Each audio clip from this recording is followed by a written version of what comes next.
Hello guys, नमस्कार, जोहार, आदाब, सत श्री अकाल। एग्जाम फाइटर नंबर 1 पर आप सभी का बहुत बहुत स्वागत है साथियों। और जेपीएससी पीटी के पेपर 2 झारखंड के क्लासेस में आप सभी का पुनः हार्दिक स्वागत है।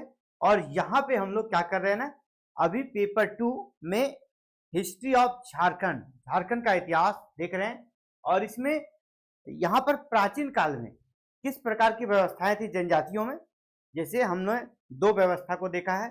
पहले क्या देखा, मुंडा शासन व्यवस्था, इसके बाद नागवंशी शासन व्यवस्था, और आज उरांव जनजाति के लिए देखेंगे पढ़ा पंचायत शासन व्यवस्था। ठीक है, तो क्या था पढ़ा पंचायत शासन व्यवस्था, इसी के बारे में आज के क्लास में देखने वाले हैं। तो क्लासेस लगातार जारी है और बिल्कुल स्मूथ तरीके से पूरा क्लियर करके क्लासेस यहाँ पर कराया जा रहा है। और जो बच्चे जुड़ चुके हैं, क्लासेस में आ चुके हैं, उन सब कह सकते हैं कि लकी है ना, वो सब लकी हैं कि आप दूसरों से काफी आगे चले जाएंगे। नोटिफिकेशन आते आते आप दूसरों से काफी लीड ले चुके होंगे और यही लीड आपको रिजल्ट दिलाएगा। ठीक है, और जो अभी वेट कर रहे हैं, नहीं नोटिफिकेशन आएगा तब पढ़ेंगे, सर तो ऐसे बोलते रहते, सर का काम है बोलना, है ना। अगर वैसे बच्चे जो हैं उनको बस कह सकते हैं कि वैसे वो करते रहेंगे और रिजल्ट में भी अरे मेरा रिजल्ट तो हो ही जाएगा, अंततः वैसे बच्चे का रिजल्ट में नाम नहीं आता है। जो गहराई से पहले से समझ बूझ के पढ़ते हैं उन्हीं का रिजल्ट होगा। जो कछुआ और खरगोश वाला आप जान रहे हैं है ना, कई स्टोरी सुने होंगे बचपन में। जिस प्रकार slow and steady wins the race, उसके बाद ये कहावत प्रचलित हो गई है, लगातार और सतत अध्ययन आपको सफलता दिलाएगी। खरगोश के जैसा उछल कूद करके फिर सो जाने से रिजल्ट नहीं आएगा। अभी क्या होता है ना, नोटिफिकेशन आएगा तब पूरा उछल कूद मचा देंगे, एक बिल्कुल 15 घंटा 20 घंटा पढ़ने लगेंगे। कैपेसिटी नहीं है उतना पढ़ने का, लेकिन फिर से पढ़ने फिर भी पढ़ेंगे तो क्या होगा, दिमाग काम नहीं करेगा, शरीर थक जाएगा। उस स्थिति में फिर अंततः निराश हो जाएंगे, डिप्रेस्ड हो जाएंगे, डिप्रेशन में चले जाएंगे। तो इससे अच्छा है कि अगर आपका गोल फिक्स है कि हमको जेपीएससी क्रैक करना है तो हम पहले से ही लग जाए, नोटिफिकेशन का वेट करना ही नहीं है। ठीक है, तो चलिए पढ़ा पंचायत शासन व्यवस्था हम लोग आज देखेंगे, जो कि उरांव जनजाति की शासन व्यवस्था होती है। तो इससे जुड़ा हुआ इंपॉर्टेंट जो भी फैक्ट है सबको हम लोग देखेंगे। ठीक है, तो पढ़ा पंचायत शासन व्यवस्था क्या था, तो सबसे पहले आपसे ये भी पूछ लिया जाएगा, पढ़ा पंचायत शासन व्यवस्था जो है ना किस जनजाति से संबंधित है।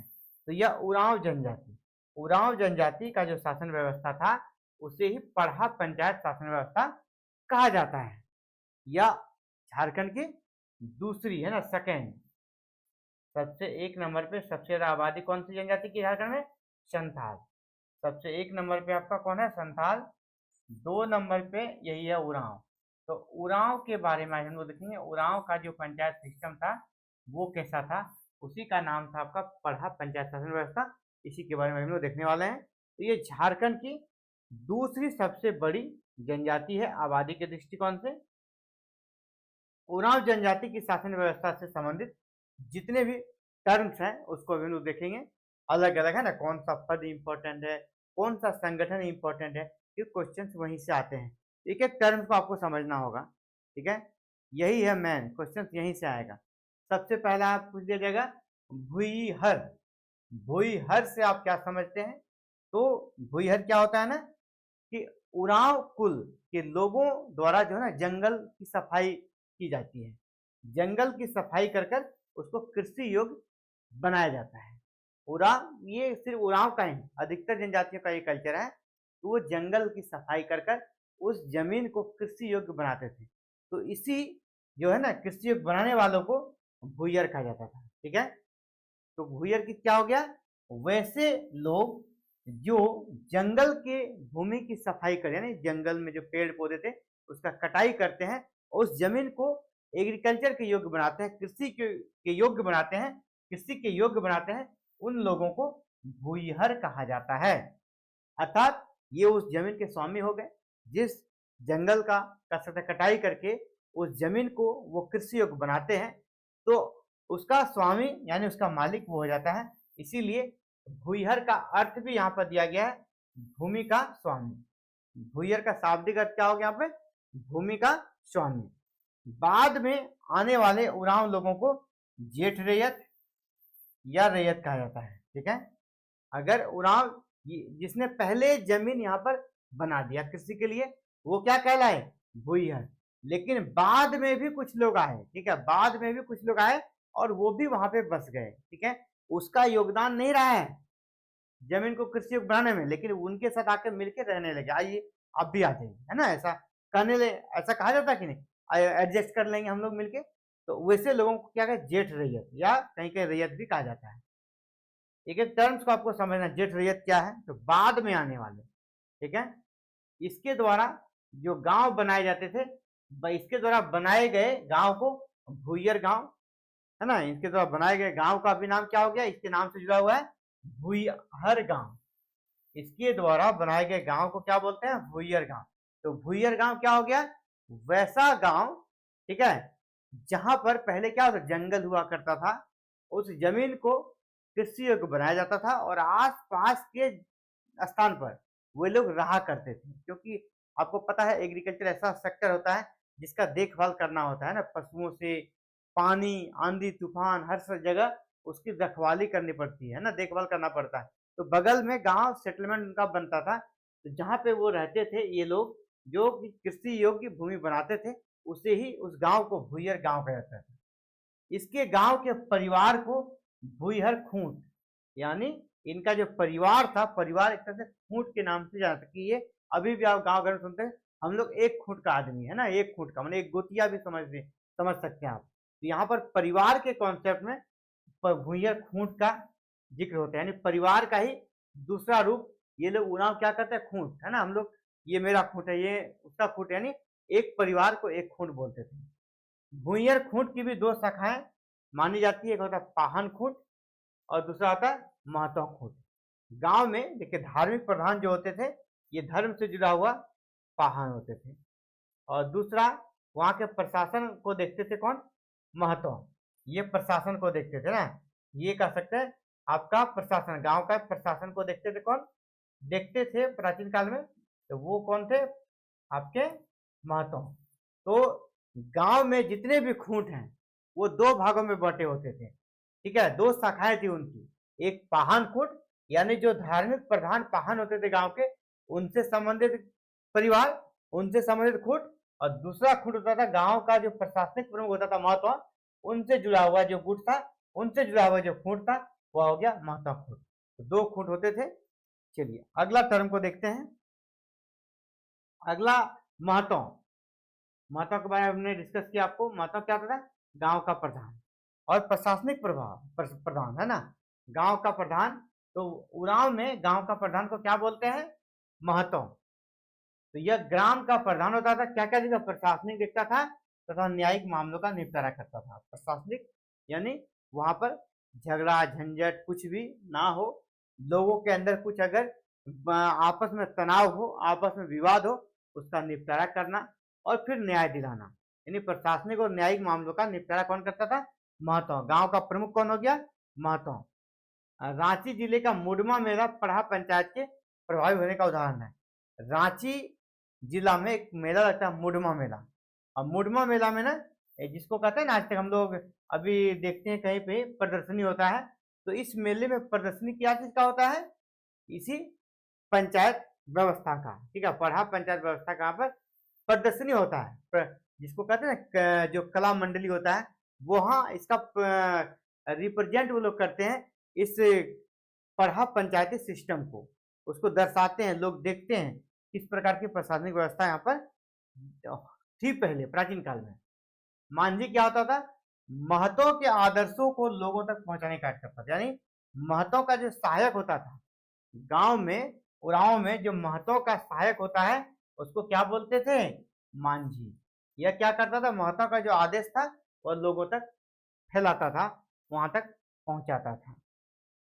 अगला जो टर्म है आपका पढ़ा या पढ़ा।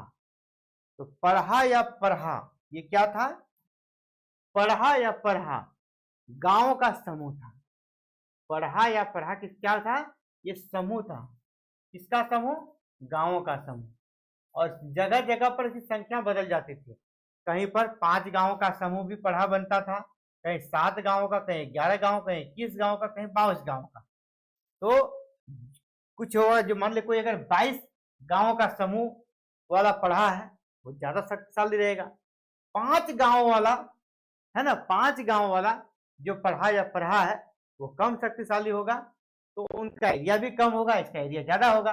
तो यही मोटा मोटी समझिए, पढ़ा या पढ़ा क्या था, गांवों का समूह। कौन सा गांव? उरांव जनजाति के गांवों के समूह को पढ़ा बोलते थे या पढ़ा बोलते थे, ठीक है। और इसके लिए अब इसके यहाँ भी प्रशासनिक व्यवस्था चाहिए। जैसे एक गांव में महतो प्रशासन को संभाल लेता था, लेकिन यहाँ जब इतना सारा गांव है, हर एक गांव में महतो है, तो फिर यहाँ पर क्या चाहिए, यहाँ पर अंतर ग्रामीण पंचायत चाहिए, ठीक है। यानी जो ऐसा पंचायत सिस्टम जो कि सभी उनके आदेशों को माने। यानी अगर एक पढ़ा में 22 गांव है तो 22 गांव के महतों, 22 गांव के लोग उस व्यवस्था को माने, ठीक है। तो इसे अंतर ग्रामीण पंचायती सिस्टम आप कह सकते हैं। इसका मुख्य कार्य क्या होता था, पढ़ा या पढ़ा का, जब एक गांव में दो परिवार के बीच, दो लोगों के बीच विवाद हो तो महतो उसको सुलझा देता था, है ना। लेकिन जब दो गांव के बीच ही विवाद हो, अगर दो गांव वाले ही लड़ने लगे, ठीक है, तो उसका विवाद कौन निपटाएगा? उसका विवाद ये पढ़ा या पढ़ा पंचायत निपटाएगा, ठीक है। दो गांवों के बीच का विवाद को कौन निपटाएगा? पढ़ा या पढ़ा। मुख्य कार्य क्या था? दो या दो से अधिक गांवों के बीच विवाद का निपटारा करता था।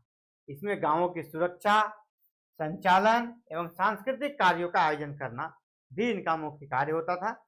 तो पढ़ा पंचायत की कार्यवाही में पुरुषों के साथ साथ महिलाएं भी भागीदार होती थी। यहाँ जो पंचायती होता था उस समय सिर्फ पुरुष ही नहीं बल्कि महिलाएं भी वहां पे पार्टिसिपेट करती थी, ठीक है। अब एक टर्म आता है गोड़ाइत। गोड़ाइत क्या है? दोनों पक्षों के शिकायतकर्ता और अभियोगी को बुलाता है। गोड़ाइत क्या करता है? अगर मान लो दो गांवों के बीच विवाद है तो लोगों को बुलाना होगा पंचायत में, तो इसको बुलाने का कौन करेगा? गोड़ाइत करेगा।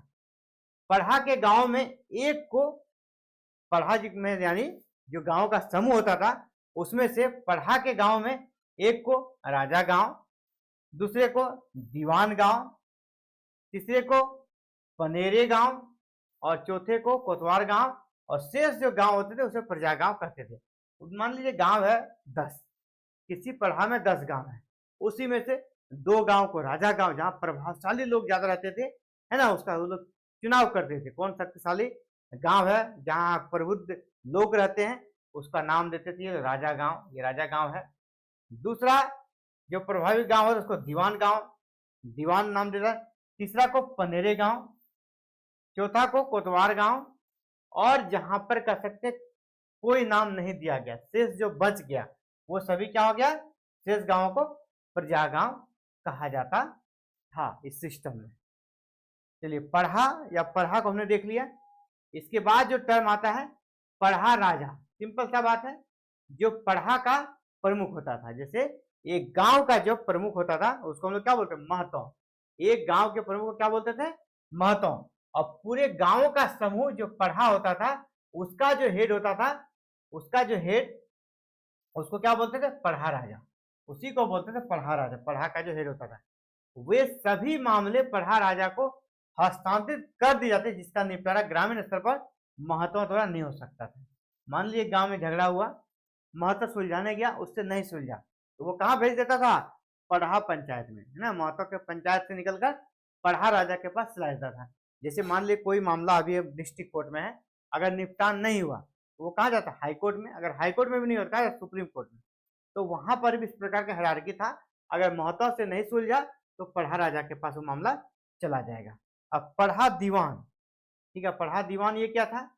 पढ़ा पंचायत शासन व्यवस्था का सर्वोच्च पदाधिकारी था।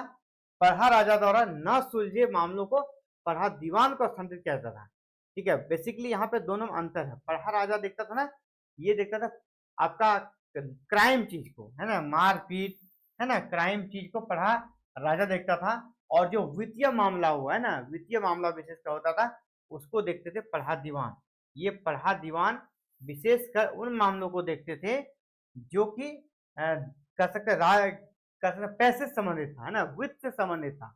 और यह इसका फैसला पढ़ा जो राजा थे वो नहीं कर पाते थे, क्योंकि उनके अधिकार क्षेत्र का चीज नहीं था। तो वहां पर जिस तरह का केस जाता था उसको वो स्थानांतरित कर देते, किसको, पढ़ा दीवान को। समझ गए, पढ़ा दीवान को। नेक्स्ट जो है आपका दूध भैया गांव। दूध भैया गांव क्या हो गया, दूध भैया गांव, जब कोई एक गांव अपना पढ़ा पंचायत को छोड़कर दूसरे में शामिल होता था, ये आजादी थी, है ना। मान लीजिए कोई 20 गांव का समूह वाला पढ़ा पंचायत है, उसमें से 2 गांव को लगता नहीं हमको यहाँ से निकलना है, उसका भाव ज्यादा यहाँ पे नहीं मिल रहा है, दूसरा पढ़ा पंचायत में शामिल हो जाएगा, ठीक है। तो लेकिन यहाँ पर क्या था कि अगर आप शामिल हो गए तो आप हो जाइए, कोई दिक्कत नहीं। लेकिन दूसरा जो पढ़ा पंचायत में आप गए वो तो गए, लेकिन पहला वाला से आपका संबंध पूरी तरह नहीं टूटता, ठीक है। पहला वाला से संबंध आपका पूरी तरह नहीं टूटता है।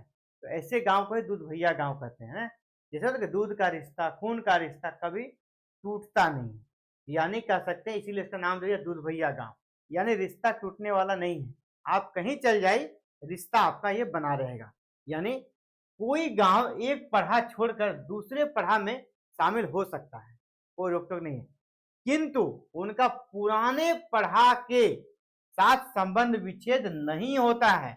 ऐसे गांव को दूध भैया गांव कहते हैं। जो इस प्रकार का काम करता था, वैसे गांव का नाम क्या था, दूध भैया गांव, उसी को बोलते थे। अगला पढ़ा दीवान। पढ़ा दीवान यह क्या था, संदेश वाहक था, परंतु जिस गांव में राजा का भंडार होता था उसका प्रभारी नहीं, आपका पढ़ा दीवान नहीं होगा, यहाँ पर आपका भंडारी होगा, ठीक है। इसको मैं क्रॉस कर देता हूं, यहाँ पर याद रखिएगा भंडारी, यहाँ पर हो जाएगा भंडारी, ये पढ़ा दीवान नहीं भंडारी है, ठीक है, भंडारी। तो भंडारी क्या करता था, किसी गांव का भंडारी, यह बेसिकली संदेश वाहक था, संदेश को पूरे गांव में फैलाता था। जिस गांव में राजा का भंडार होता था उस भंडार का प्रभारी भी, है ना, भंडार अगर कहीं है किसी अनाज का, उसका प्रभारी भी यही भंडारी होता था। भंडारी को दी गई जमीन को भंडार गिरिखेत भी कहा जाता था, ठीक है। भंडारी को जमीन भी दिया जाता था और उस जमीन का नाम क्या था, भंडार गिरिखेत। तो भंडार गिरिखेत किसको दिया जाता था, भंडारी को। या 2 काम कर, संदेश वाहक और जो भंडार होता था उसका वो देखभाल करता था, उसका प्रभारी वही होता था। चलिए दूध भैया गांव हो गया, पढ़ा दीवान भी हमने देख लिया। इसके बाद पाहन। पाहन क्या होता था, पाहन यह गांव का धार्मिक प्रधान होता था। किसी भी गांव के धार्मिक प्रधान, उरांव गांव का जो धार्मिक प्रधान था उसी को क्या बोलते थे, पाहन। इसके द्वारा गांव में धार्मिक अनुष्ठान, पूजा पाठ, पर्व त्योहार का आयोजन और उसका संचालन किया जाता था। यानी धर्म और संस्कृति से जुड़ा हुआ यह पद था। यह पद विवाहित व्यक्ति के लिए ही था। यह पद किसके लिए था, विवाहित व्यक्ति के लिए, है ना, जो जिसका कर सकते शादी हो गया है वही इस पद को धारण कर सकते थे। और पाहन को भी भूमि दी जाती थी। इस भूमि को क्या कहते थे, पहनई भूमि। तो पहनई भूमि क्या हो गया, पाहन को दी गई भूमि पहनई भूमि कहलाती थी। और पाहन कौन सा था, किसी गांव का धार्मिक और सांस्कृतिक प्रधान को पाहन बोलते थे। अगला है आपका बेगा। बेगा क्या होता था, इसे वैद्या भी कहते थे या वैद्य, है ना, जो वैद्य जड़ी बूटी के माध्यम से इलाज करते थे इसे वैद्य भी कहते थे। यह पाहन का सहयोगी, यानी पाहन क्या था, धर्म का प्रधान, उसको हेल्प के रूप में उनके ये हेल्पर थे बेगा, इसे वैद्या भी कहा जाता था। महतों से पहले, अगर हम महतों का कॉन्सेप्ट जब नहीं था उरांव जनजाति में, उरांव जनजाति में जो गांव का प्रधान होता क्या बोलते उसको, महतो। तो महतो जब यहाँ पर नहीं हुआ करता था, क्योंकि सिस्टम देखिए एक जैसा कभी नहीं रहता। पहले जैसा था, क्या आज उरांव में व्यवस्था है, पढ़ा पंचायत है, आज वो नगण्य के बराबर हो चुका है, ठीक है। हर जनजाति में पुरानी व्यवस्था बदली है, तो हमेशा बदला है ना, ये आज बदला है बात नहीं है, इसके पहले भी बदला है। पहले महतो सिस्टम भी नहीं था, ठीक है, महतो सिस्टम भी गांव में नहीं हुआ करता था उरांव के गांव में, लेकिन महतो आया। लेकिन वही महतो से पहले, महतो सिस्टम से पहले उरांव गांव का धार्मिक और लौकिक प्रधान का कार्य प्रारंभिक काल में बेगा द्वारा ही किया जाता था। यानी जब उरांव महतो का कॉन्सेप्ट गांव में नहीं आया था उरांव में, उस समय बेगाही गांव का कह सकते हैं हेड होता था, वही सारी चीजों को देखते थे। तो चलिए ये हो गया इंपॉर्टेंट टर्म्स, जो कि सभी टर्म्स को हमने कंप्लीट कर लिया है। और आई थिंक ये पढ़ा पंचायत सिस्टम जो था आपका उरांव जनजाति से जुड़ा हुआ, उससे जुड़ा हुआ ये क्लास कंप्लीट होता है इसी के साथ, और लगातार क्लासेस चलती रहेगी। जो भी बच्चे नए जुड़े हैं, आपके लिए रिकॉर्डेड क्लासेस अवेलेबल है, आप उस क्लासेस को देखकर अपनी तैयारी को कंप्लीट कर सकते हैं।